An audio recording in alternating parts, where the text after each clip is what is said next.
Today we have a 2-hour session on design thinking crash course.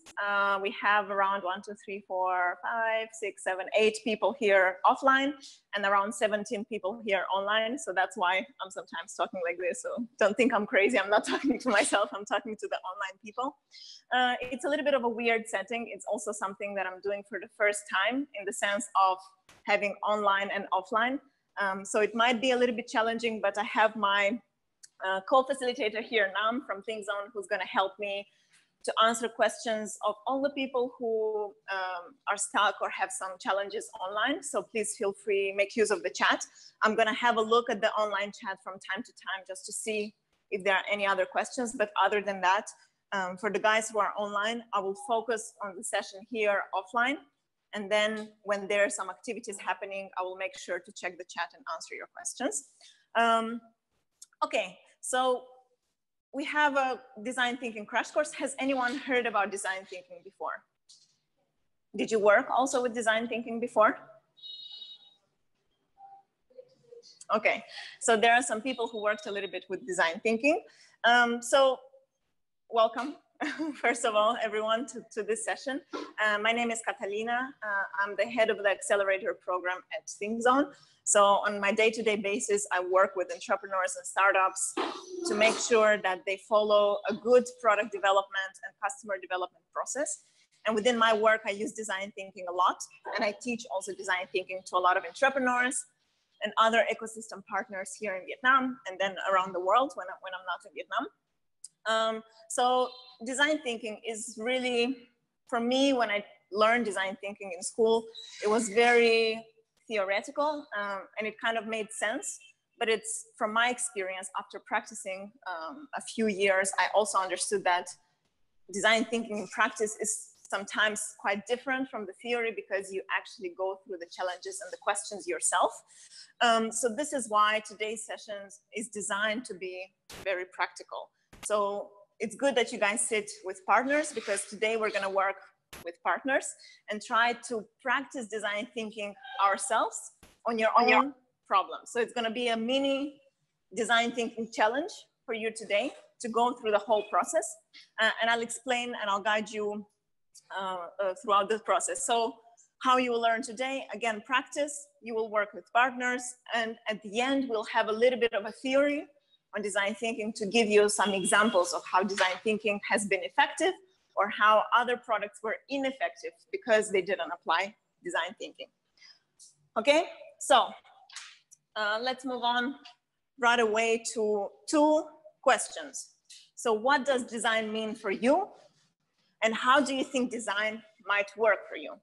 For the people who are online, please type the answers to these questions in the chat.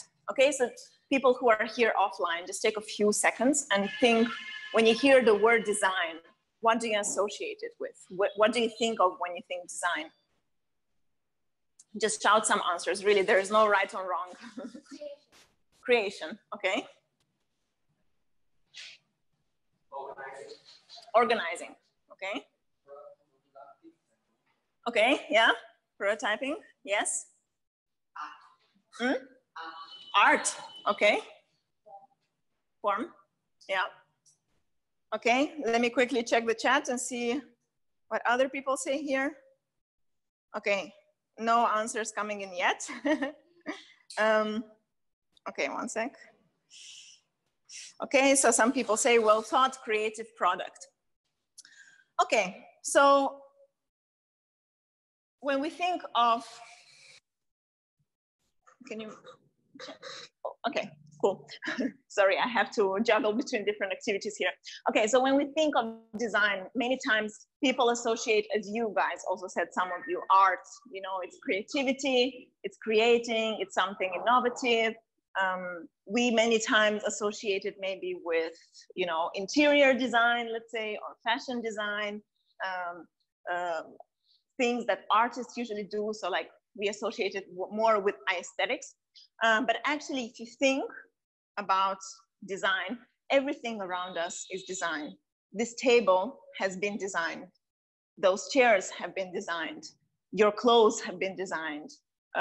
Your accessories have been designed. This phone has been designed. This microphone has been designed. So everything around us has been designed in one way or another. Someone at some point had to think of, okay, how do I make this microphone so it fits here on this shirt? Or how do I make this phone in such a size that I can fit it in my hand or in my pocket or in my bag? So all of this took a design effort. So when we talk about design thinking,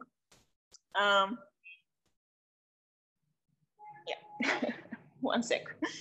So when we talk about design thinking, we talk about an iterative process. So it's a process and an iterative approach to creatively solve problems. And that's a really important thing because it's not necessarily about creating. So the focus is not on creating things. The focus is on solving problems. And this is an important key point because in design thinking, we always start from a problem, from a pain point. We don't start by saying, hey, I want to build the next generation of phones or the next generation of computers. We always start from observing a problem somewhere in the community or in the world or in your office or wherever, and then solving that problem through an iterative approach and then building a solution. So that's one key point that I want for you to remember. So as I said, design thinking is an iterative process. So can we go? Yeah. So these are the 5 steps in the design thinking process. First, we have empathize. And empathize is really about putting yourself in the shoes of the person you're designing for. If you want to design, for example, some clothes for babies, I don't know, you have to kind of put yourself in the shoes of what it is to be a baby in this case. If you want to design something for blind people, you have to understand how the blind people perceive the world in order to design something for that. So one interesting example I have here is that there was a team of designers, I think at MIT University in the US, and they wanted to create a sort of wheelchair for, not wheelchair, sorry. They wanted to optimize the hospital experience for blind people because there were stairs, for example, there was an elevator, but you as a blind person don't see that, right? So you can, you know, fall down or something. So they wanted to kind of improve that experience for blind people. And what they did in order to empathize with that, they covered their eyes for one day and tried to live that day without seeing anything, to really understand what blind people were facing, what kind of problems they were having, what kind of questions they were having. And then once you empathize and you understand the problem, you can, go back please, you can define the problem. So in this case, in the example that I gave you, blindfolding your eyes and trying to perceive the world, you will come across many, many, many different problems. For example, walking, or I don't know, picking up food from the restaurant. So there are many problems that you come up in a day. And then in define, we try to kind of focus on one problem that we want to solve. So you define the problem that you want to tackle. So again, you'll come across many different problems, but in the define stage, we try to narrow it down or focus on only one problem. The third stage in the design thinking process is ideation. And ideation is coming up with as many solutions as possible for the defined problem. So here it's all about quantity, coming up with as many, many ideas as possible for the same problem. Why do we focus so much on quantity and a lot of ideas? Because many times the first idea you have in your head is the most unoriginal, the most, you know, obvious solution that comes to mind. But when you force yourself to actually think of different alternatives and different opportunities, you open your mind to different perspectives, you open up your mind to different opportunities, and therefore more innovative ideas come to your mind. And then at the end of the ideation stage, you will choose and focus on only one solution that you want to continue with, considering your knowledge about your target group, for example, or about the problem. In the prototype stage, you try to build something. So many times when you have an idea in your mind, it looks completely different than the idea that someone else has in the mind. So we will do an exercise a little bit later to showcase that. But the prototyping stage is to really try to visualize your idea, put it on paper. If you think of an app, how does it look like? And you don't need here to like build the whole thing. You can just sketch it to show the other people what do you have in mind with your solution. And then finally, an important thing is to test. So again, going back to your user or your target group and really bringing that solution that you built to them and ask them, hey, is this solving your problem?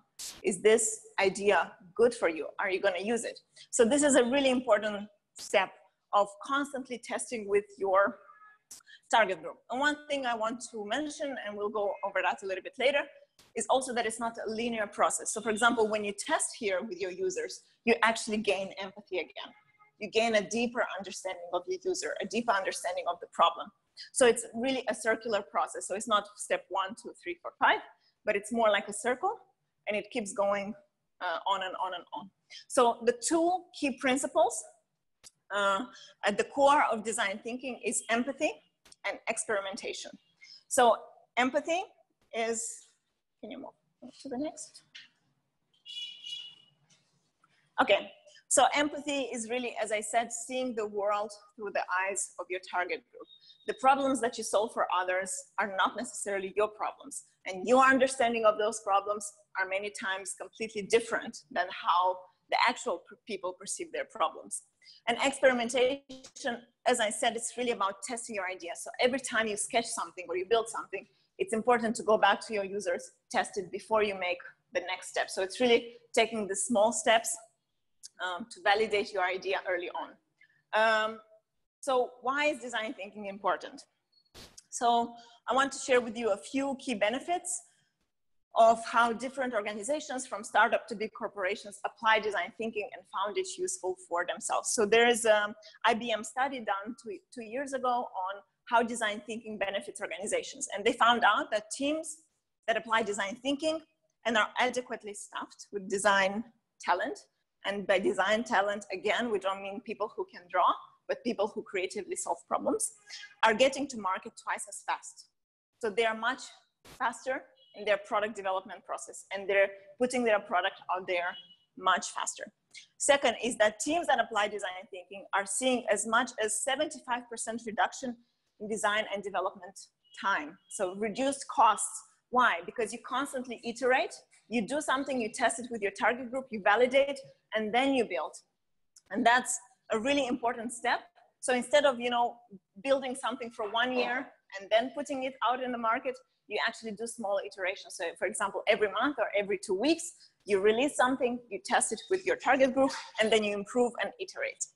Third is about teams that use the approach are consistently cutting costs, reducing risks, and increase profitability. So by testing and validating all the time, you actually reduce risks because you don't have to guess what if my customer is going to buy my product, but you constantly test it and you validate yes or no, and you adjust based on that. And finally, it's a much more efficient workflow that results in up to 300% return on investment. So the investment that you put up front in actually applying design thinking and taking the small steps and small iterations, in the long term, it saves you money and brings much more return on investment. If you have any questions at some point, please let me know. And at the end of this session, I have a theoretical part about design thinking. But before I jump into the theory, I actually want you to practice first. So we will be experiencing design thinking today. So we'll be spending around 1 hour. So we'll try to make it fast of actually practice design thinking with your partners on a specific challenge. So the challenge is improve the travel planning experience of your partner. So we chose this challenge on purpose because everyone travels. It doesn't matter if you travel abroad, or if you travel in Vietnam, or if you go to another city, everyone at some point experienced, planning their vacation or planning their travels. So this is why we chose this challenge, because it's quite generic. Everyone has been through this. So how are we going to do it? We're going to take it step by step. So you remember the 5 steps of design thinking. So we will start with empathize. So we will try to understand what is the experience of our partner when they travel or when they plan their travel experience. Okay, so in front of you, you all have some handouts.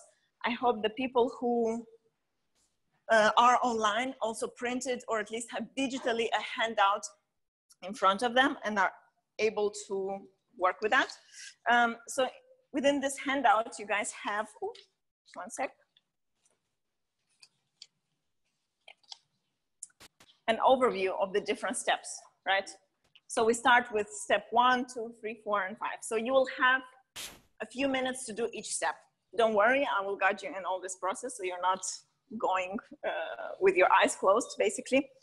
So we will try to empathize. So within empathy, we have the first part. So forget about step 2. Here is the interview. One way to gain empathy with other people is really to discuss with them. So asking them, how was your travel planning experience? What did you do? How did you plan it? Why did you plan it like that? So if you think about specific questions for this step, we have, this is kind of one way to approach this. So tell me about the last time you went on vacation. How did you do it? The reason why we ask this question is because it forces your partner to think back in time and tell you exactly what they did. When you ask hypothetically, how would you plan a travel vacation? People don't really give accurate answers. So this is why within design thinking, when we do empathy and we do interviews, it's important to ask about past experiences. So in this case, tell me about the last time you went on vacation. How did you plan it? Are you guys okay? Do you understand everything? Because everyone, like I see some frowning faces, some sad faces. Do you have questions or comments? Okay, so within the interview phase, it's important to ask the 5 whys, the 5 W's types of questions. So why, what, how, when, where. So in this case, if they tell you about their vacation, when was it? So when did you travel? When did you plan your travel vacation? Where were you? Were you in your apartment? Were you at your office during your lunchtime when you were planning? Were you planning with your husband or wife, for example, or with your family? How was that experience? Why? So here it's important to really look at what are the steps that they did. So for example, they will tell you, I went online and I Googled top destinations in Vietnam for 2020. I don't know, something like that. So it's important to really understand what was the process. What did they do? Maybe they went online. Maybe they called their friend and asked their friend, hey, I want to go on a weekend trip. Do you have any tips? Maybe, you know, some friends called them and asked them, hey, we're going on a trip. There is this discount. You want to come with us? So at this point, it's really important to kind of dig deeper into the steps that they took when they planned their travel experience. So here, just to emphasize, I want you guys to focus on the planning part. So not the travel itself. I went here, I did that, but how did they actually plan it? Or how did they organize the travel experience? Other types of questions. What did you use to plan it? Why those tools or why those platforms? So why did they use, for example, I don't know, Google instead of Facebook groups, things like that. So why do they trust one platform versus another platform? And then finally, we also try to find the emotions or like the feelings pain points. So for example, some people might say, oh, it was kind of really annoying because there were so many options that it confused me a lot and I didn't really know what to choose. So then you identify a pain point there, that too many choices actually confuse people. Or maybe someone can say that I couldn't really find anything that really suits all my needs. I have a small baby, for example, and I couldn't find any vacation that would be suitable for small children, for example, right? So you try to kind of dig deep into how did several steps within this process of planning made them feel. Would they make them frustrated? What made them happy? What were they completely pleased with? What were they annoyed with? So on and so forth. Okay, so another tip that I have for you is when you do this kind of interviewing, it's important to capture the journey. So you ask them, how did you do it? And they tell you, oh, I was at my office during lunchtime. I went on Google, I searched for different things. I went on a travel website, or I called the agent. So if you think, let me give you a different example to make it easier. So if you think of what did you do yesterday, for the whole yesterday, you would maybe tell me, okay, I woke up at 6:30 or 7 or whenever you woke up. I ate breakfast with my family. I took my bike to university or to my job, for example. I worked a few hours, then I had some meetings, then I went to lunch, then I had some meeting again, then I went home. Maybe you went out with your friends, things like that. So if I would think about my journey yesterday, this would be all these points that I did in one day. So how we usually visualize it is that if you would have the horizontal line, this is the timeline. So here is morning, for example, in this case that I'm giving you, and here is evening. And here are different things that happen in my day. Now the vertical line here, the minus is negative emotions and the plus is positive emotions. So for example, I would say I went to work and there was an accident on the highway and I was in traffic for 2 hours. I would put here, I was in traffic for 2 hours and it made me feel really frustrated. Then I went to work and I got a really good meeting with my colleagues. Then you go to positive. So I kind of try to map out different events on a sort of emotional scale from negative to positive to try to identify what moments in that experience were positive and what moments were frustrating or negative. So in the same example that you guys have, in the same challenge that you have, you're going to be asking your partner, hey, tell me about the last time you planned your trip. What did you do? And they will tell you different things that they did, and you would put them on this horizontal line, and then you try to identify which moments were positive or negative. Okay, so that's one suggestion. You can do it. If this is too confusing for you, I see a lot of frowning faces. You can just take notes. So ask your partner and just write notes. Okay, we can figure out the journey a little bit later. I just have one question. Are the people online getting everything that I'm saying? Is it too fast? Is it too slow? Are you able to follow the conversation? Please say yes in the chat or no. Okay, and since we are a little bit short on time and we started late, so we will be having 4 minutes per person. So 4 minutes, for example, you will just ask him questions for 4 minutes. He's not gonna ask you any questions. For the first 4 minutes, we focus on his experience, and you keep asking questions. After 4 minutes, we switch. And then we have 4 minutes. Now you ask her about her travel experience. Okay, so we'll do this exercise, and you capture all these notes only in this square. Don't think about this yet, only the first square. Okay, everything clear?